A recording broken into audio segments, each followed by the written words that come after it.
আসসালামু আলাইকুম রহমতুল্লাহ। ব্যবহারে বংশের পরিচয়। আপনার মুখের ভাষা, আপনার আচরণই বলে দেবে আপনি কোন বংশ থেকে উঠে এসেছেন।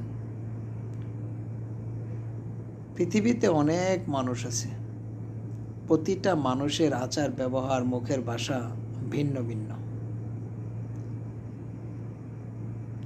আপনি কারো মনে জায়গা নিতে পারেন সেই মুখের ভাষার দ্বারাই, আবার কারো মন থেকে উঠে যেতে পারেন সেই মুখের ভাষা দ্বারাই।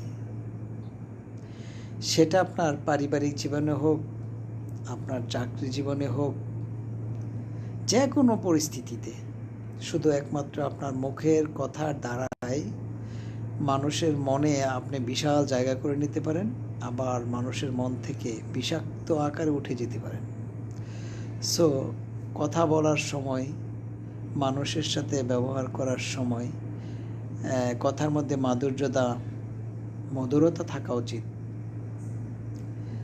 যাতে করে আপনার প্রতি সেই ব্যক্তিটার একটা মনে আপনার জন্য একটা জায়গা তৈরি হয়ে যায়, আপনার প্রতি একটা সম্মান বেড়ে যায় এবং সে আপনার কথাগুলি শুনতে বাধ্য হয়ে যায়। মুখের ভাষাগুলি এমনই হওয়া উচিত।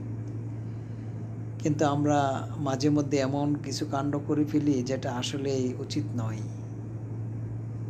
প্রতিটা মানুষেরই শরীরে রাগ জিদ থাকে।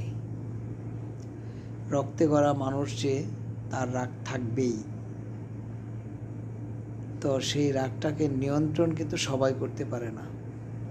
কিছু কিছু পরিস্থিতিতে সেই রাগটা নিয়ন্ত্রণ করাও যায় না, হয়তো বা পরবর্তীতে বোঝা যায় যে এই রাগটা না করলেও হতো, এই ভাষাটা ব্যবহার না করলেও হতো, এভাবে আচরণ তার সাথে না করলেও হতো, কিন্তু ততক্ষণে অনেক কিছুই হয়ে যায়।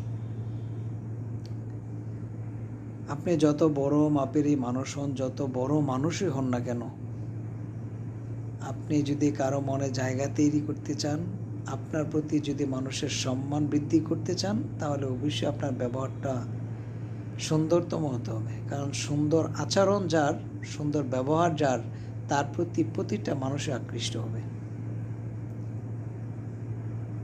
কথার কষ্ট, মানুষকে কথা কষ্ট, এটা আসলে খুব কঠিন কাজ। কাউকে কথা দিয়ে কষ্ট দেওয়া উচিত না। পৃথিবীটা ক্ষণস্থায়ী, এই ক্ষণস্থায়ী জীবনে আমরা চিরদিন থাকবো না। হঠাৎ করেই নির্দিষ্ট সময় শেষে আমাদেরকে চলে যেতে হবে।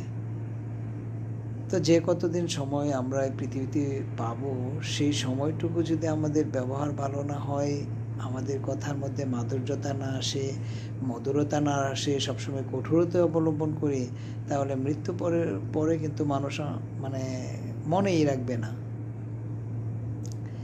বরং মরে যাওয়ার পরও শালা বলে গালি দিবে। কারণ মানুষ তো মৃত্যুর পরে যত পাপী থাকুক, যত গুনাহগারই থাকুক, তাকে মানুষ অন্ততপক্ষে মাফ করে দেয়। তবে সেই মানুষটাই হয়তো বা মাফ করে না বা করতে চায় না, যাকে অনেক আঘাত দেওয়া হয়েছে, যা আপনার কথায় যে অনেক আঘাত প্রাপ্ত হয়েছে। সো কথা বলার সময়